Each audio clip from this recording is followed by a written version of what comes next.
네, 오늘 하한가 종목들 5개 종목들이 오늘 거래가 재개되자마자 동시에 하한가를 기록을 했습니다. 4월에 그 사태 당시에는 하한가 기록했던 종목들 중에 일부가 한 4일 연속 하한가를 기록했던 만큼 이번에도 주가 하락이 계속될지 조금 걱정이 되는데요. 만호제각은 하락폭을 줄였지만 나머지 4종목은 하한가를 벗어나지 못했습니다. 그중에 저희가 동일금속에 대해서 한번 알아보도록 하겠습니다. 노 주시겠지만 한번 두 분의 의견 열어볼까요? 네, 역시나 노를 주셨습니다. 뭐 당연히 단기적으로는 노겠지만 뭔가 기업 자체가 부실한 건지도 많이 궁금해하시더라고요. 뭐 일부 종목은 지난 몇 년간 그래도 성장성을 좀 유지해온 기업도 있다고 하던데요. 네. 뭐 앞선에 제가 지금 차트를 띄워놓은 게 삼천리라고 하는 주식에 대한 차트인데 네.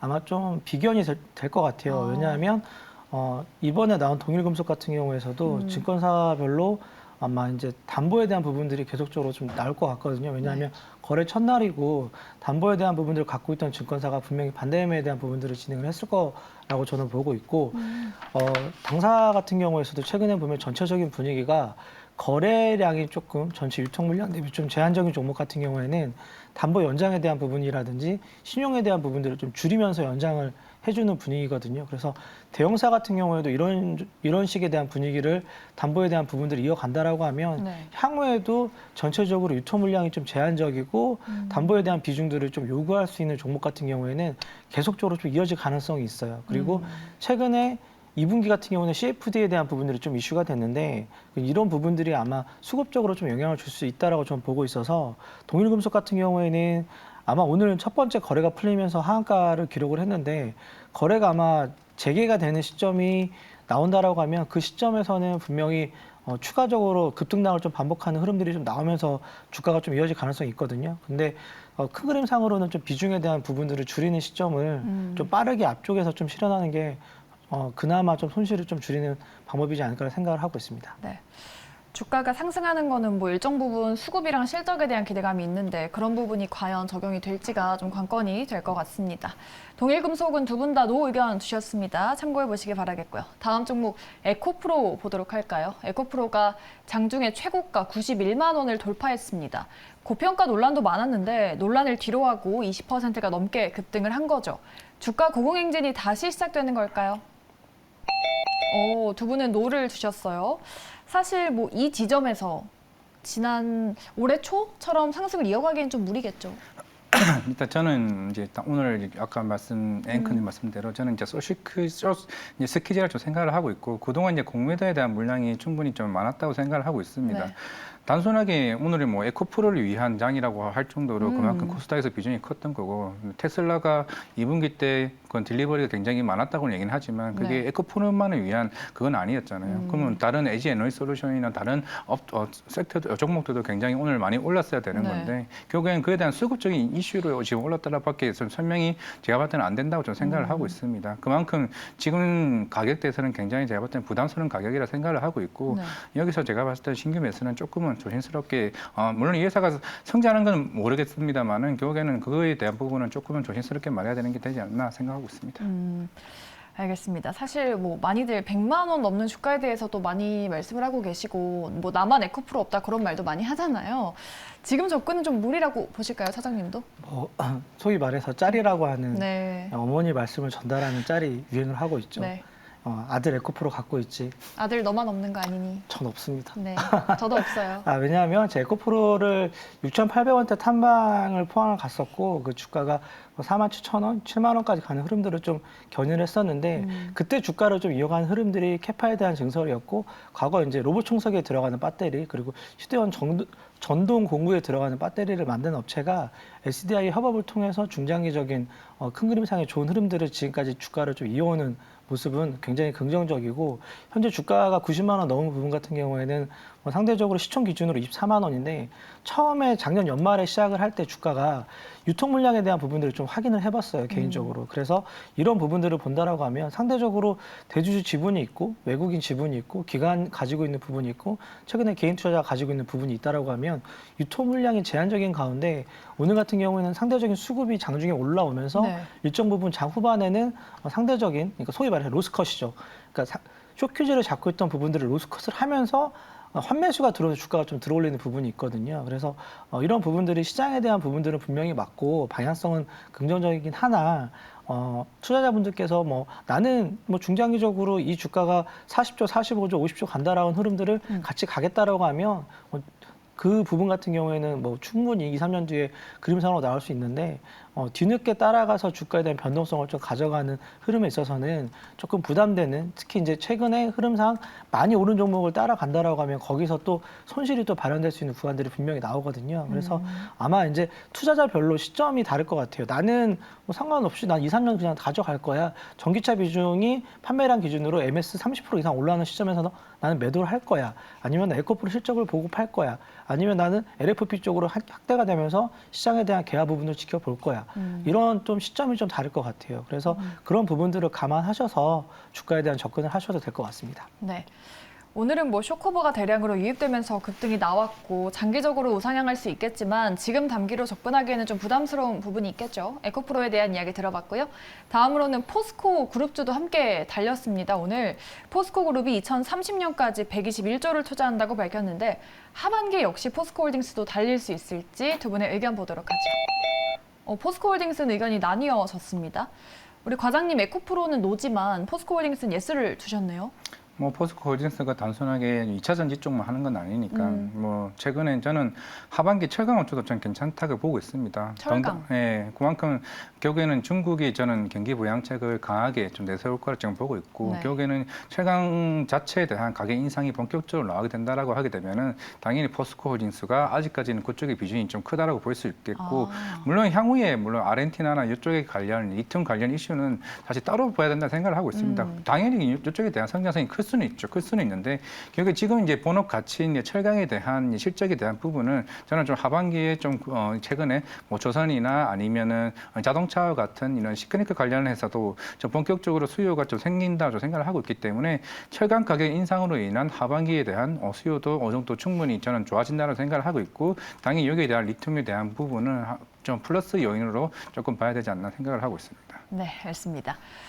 말씀하신 대로 2차 전지만 갖고 있는 게 아니라 2차 전지뿐만 아니라 뭐 철강 그리고 수소까지 집중을 하겠다라고 말을 했는데 그런 모멘텀까지 다 더해도 지금 주가가 고평가라고 보세요?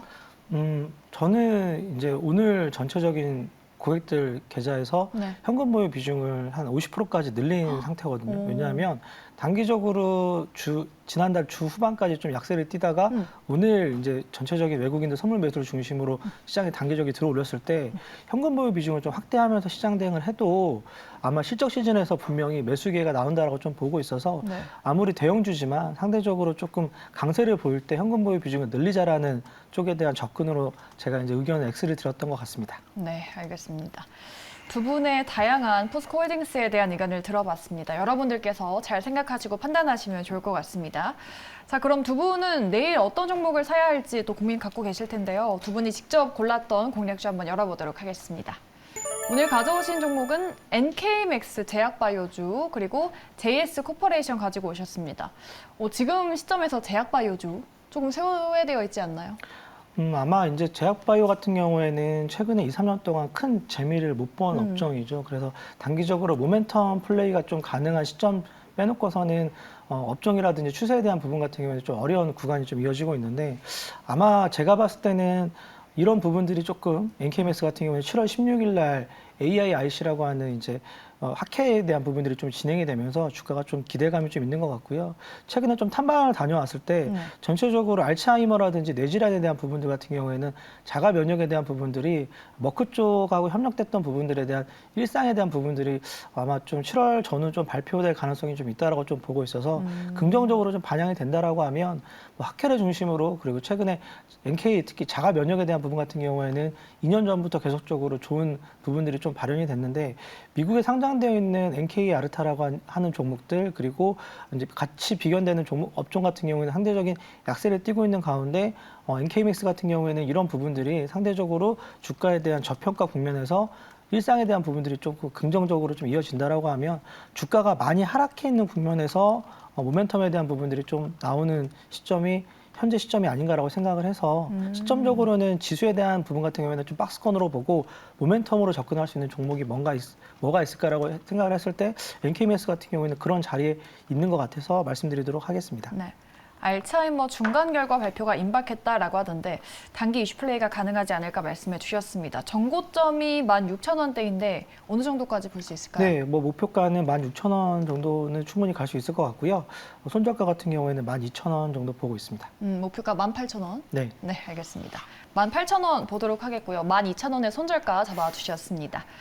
우리 이화진 과장님은 JS 코퍼레이션 가져오셨어요. 네. 옷 관련돼 있는 맞습니다. 기업인가요? 원래는 이제 핸드백 이제 OEM 업체였는데 이제 2020년도에 이제 약진통상이라는 이제 의류 OEM 업체를 인수하게 되면서 네. 지금은 이제 핸드백이 비중이 32%고 그리고 이제 약진통상이 이제 거의 68% 정도로 이제 비중이 이제 오히려 의류 쪽에 대한 이제 OEM 매출이 비중이 큽니다. 실제로 인수하고 나서 이제 JS 코퍼레이션에 대한 성장이 이제 빠르게 이제 올라왔었고 일단은 올해 상반기 실적은 좀 좋지 않을 겁니다. 작년 하반기 때부터 마찬가지였고 일단은 이 회사는 중국 쪽에 대한 익스포저보다는 이제 북미 쪽에 대한 익스포저가 크고 지난주에 일단은 미시건대 이제 소비자 신뢰 지수가 이제 발표가 됐습니다. 어느 정도 그만큼 컨센보다 높게 나오면서 그동안 상반기에 어느 정도 북미 쪽에 대한 이제 의류 쪽의 소요가 조금 좋지는 않았었는데 조금 하반기 때부터는 이제 서서히 좀 살아나지 않을까 생각을 하고 있습니다. 상반기 같은 경우는 이런 의류에 대한 재고 정책으로 인해 가지고 그만큼 오더에 대한 물량이 조금 많이 좀 줄어섰던 부분이고 거의 반도체는 좀 비슷하다고 보시면 될 것 같습니다.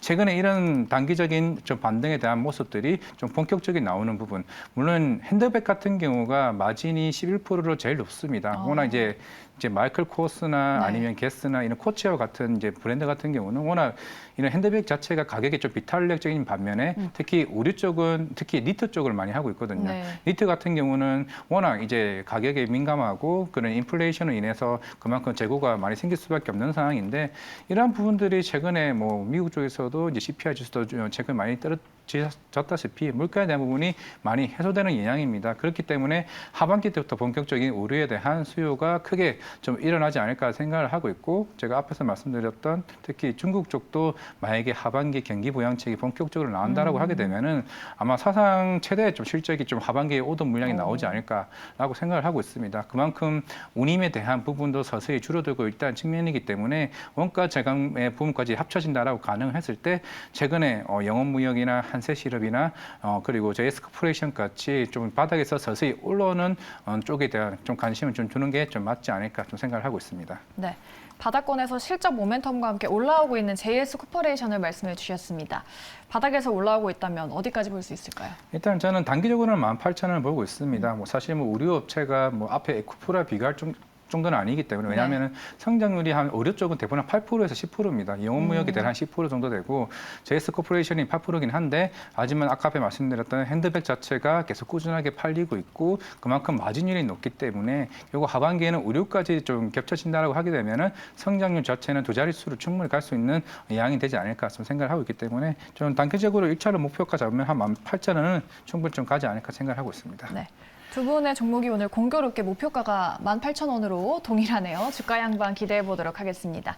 두 분과 함께 다양한 이야기 들어봤고요. 여기서 보내드리도록 할게요. 지금까지 이상경 차장 그리고 이화진 과장과 함께했습니다. 오늘 말씀 고맙습니다.